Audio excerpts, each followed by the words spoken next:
Contractual আছে বা ওদের কিছু পার্মানেন্ট হওয়া বা ওদের স্যালারি বাড়ার কিছু সম্ভাবনা আছে?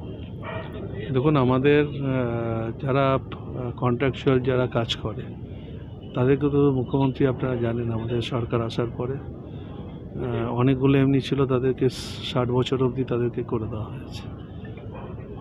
60 বছর অবধি তাদের চাকরি যাতে থাকবে, চাকরি যাবে না, সেই ব্যবস্থা সরকার করেছে।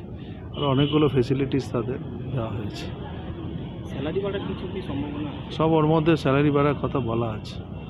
প্রত্যেক সুরক্ষা নিয়ে কি আরো কিছু আমরা পরশুই আমাদের ডিপার্টমেন্টাল মিটিং ছিল, সেখানে বিস্তারিত আলোচনা হয়েছে। আমরা অলরেডি ড্রেসের টাকা আমরা দিয়ে দেওয়া হয়েছে, জুতোর টাকা দিয়ে দেওয়া হয়েছে। আগে আমরা কিনে দিতাম, এখন সব আমরা বলেছি টাকা দিয়ে দিচ্ছে। যেমন পুলিশে হয় তেমনি ফায়ার ব্রিগেডও টাকা দিয়ে দেওয়া হচ্ছে, ওরা কিনে নেবে সব। জেলার মধ্যে পূর্ব মেদিনীপুর জেলার মধ্যে কি নতুন কোনো স্টেশন আছে? পূর্ব মেদিনীপুরে আমাদের প্রপোজাল আছে, কিন্তু আমাদের পশ্চিমে দুখানা সবং এবং গড়বেতা দুটো ফায়ার স্টেশন আমাদের ইমিডিয়েট চালু হবে।